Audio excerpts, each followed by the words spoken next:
Hi everyone, this is AFCRDTV and welcome to highlights of Sleaford Town against AFC Rushden Diamonds from the Prem Sporting Trophy's UCL Premier Division on Saturday afternoon. First team manager Andy Peaks made two changes to the Diamond side that drew against Holbeach last weekend. Sam Brown and Elliot Lamb-Johnson coming into the side to produce what looked like a very strong starting 11.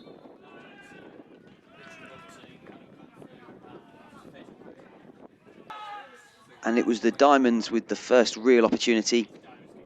Midfielder Richard Bunting gathering the ball some distance from goal and giving it an audacious effort, flying into the net past Sleaford goalkeeper Phil McGann to give Diamonds the lead 9 minutes into the contest.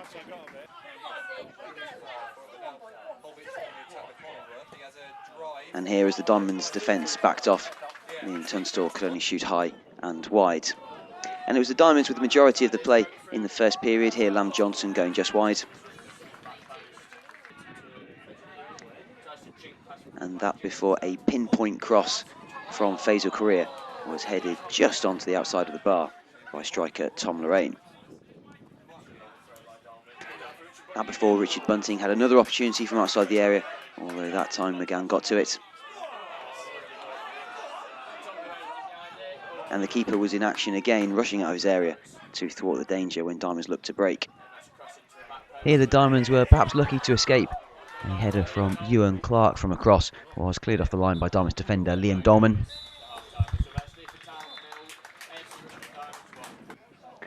So at half-time, Sleaford Town 0, AFC Rushden Diamonds 1. Diamonds could have extended their lead. Here Adam Conview heading over from a corner. And then Faisal Korea, an easy run down the left. And then just the perfect cross to the far side. Although Russ Dunkley, under some pressure from the defender, headed over. Diamonds would get the second though. A corner was not dealt with successfully by the Sleaford defence, and Tom Lorraine was on hand to stab home. Diamonds second in the 71st minute. That before Russ Dunkley blazed over. And then an interesting closing few minutes for Lamb-Johnson, nicely nutmegging the defender, shooting wide. And then Sam Brown, a bursting run from the left, getting past the defence, although McGann was out quickly to deal with it. Then Turner, a late substitute for Dunkley, had a bit of an audacious chip from well outside the area that went over. And that's the way it finished. Sleaford Town 0, AFC Rushden Diamonds 2. And this continues Rushden's fantastic run. And Diamonds stay at the top of the UCL Premier Division. So there we are, AFC Rushden Diamonds winning 2-0 at Sleaford. Now I'm here with man of the match, Richard Bunting. Richard, enjoy that game? Oh, I don't need that, Dave. Got this. Yeah, good. They're good games, mate. They're the games that win you the league and make you kick on. So, the home games against Holbeach are good. Do you know what I mean? They're glamour games, but these are the ones that count as well. And you give us a good start with a wonder strike in the 8th minute. Do you want to talk us through that? Yeah, I was a bit lost up there, to be fair. Whacked it straight off my shin pad and it's gone in the top corner, so I'll take that one. But no mention of the rubbish pass you played 20 seconds before it. Yeah. Well, I'll do loads of them, so I'll be here all day talking about them. And didn't really push on and get the second goal. What did Andy say to you at half-time? He just said that we were a little bit sloppy. I think we were doing things really slow. I think because you've got the wind, people think it's easy, but sometimes it's more of a hindrance. When we go against it, you can sort of play it into Dunks' feet, and instead of everything carries forward with the wind. So it was just more the same again, really. Just up the tempo a little bit. And that seemed to work in the second half. We attacked a bit more, but again the goal wouldn't come. When it did, it was a real striker's goal from Tom. Yeah. Shanks has been different class lately, in my opinion. He don't get the credit he deserves probably, but it's just all about keeping it. We were attacking and that and missing a few half chances, but we were building from the back, keeping it tight. So they didn't look like scoring themselves, I don't think. No, I don't think they did. And 2-0 up, 20 minutes to go. How does your role change? I'll get even deeper, if that's possible. I was playing him on side. No. It was just about getting people in together. 2 banks of 4. You shouldn't lose games from being 2-0 up. home or away really. So it's just about organising people and keeping the shape really. And then Sam Brown nearly made it 3 with a great one, and we saw you dropping in at left back. Yeah. It's just that drop in again. Now Brownie's got a great engine to be fair, whereas I can't run after 80. He's bombing forward. So yeah, he's a different class. After 80 or 18? Both, yeah, both. 8, 18, 80, yeah. When you score like that on 7 minutes, you don't need to run anymore, do you? Exactly, yeah, so... A bit harsh, that, isn't it? Yeah, I'm just agreeing to you all the time. Nah, well, I think you're unanimous man of the match today, Rich. Real captain's performance, and dragged the team up when perhaps they needed a bit of leadership on the pitch, and that's why we all love you. Oh dear, all right then. Now, a bit of a special mention to the skipper today. He had a car crash, so he was missing, so wish Parky all the best. Probably get hammered for that as well, we're winning there.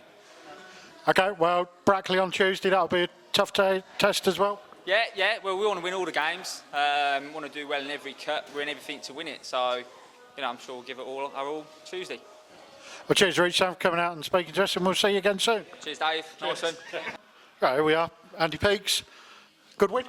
Yeah, good win. I think any win's a good win, especially away from home.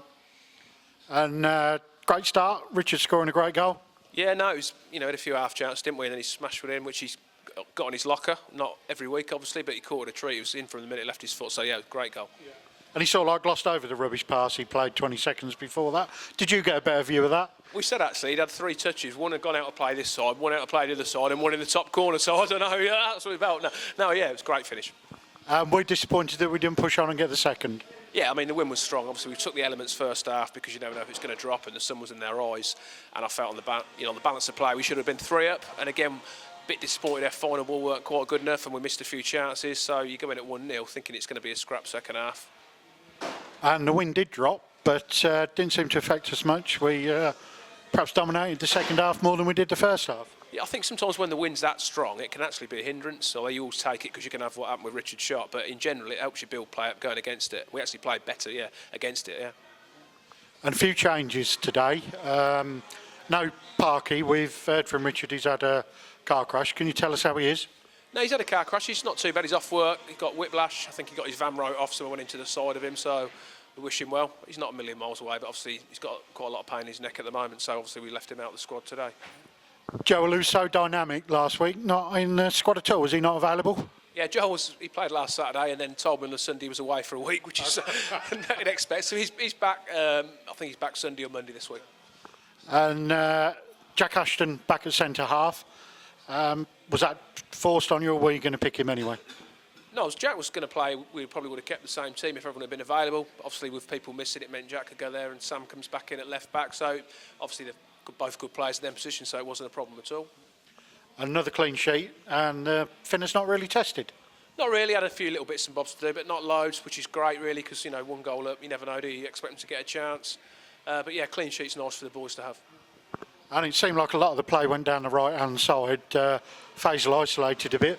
Was that the plan to attack their left back, or did it just happen that way? I think it just happened that way. It seemed to get a lot of joy from Elliott.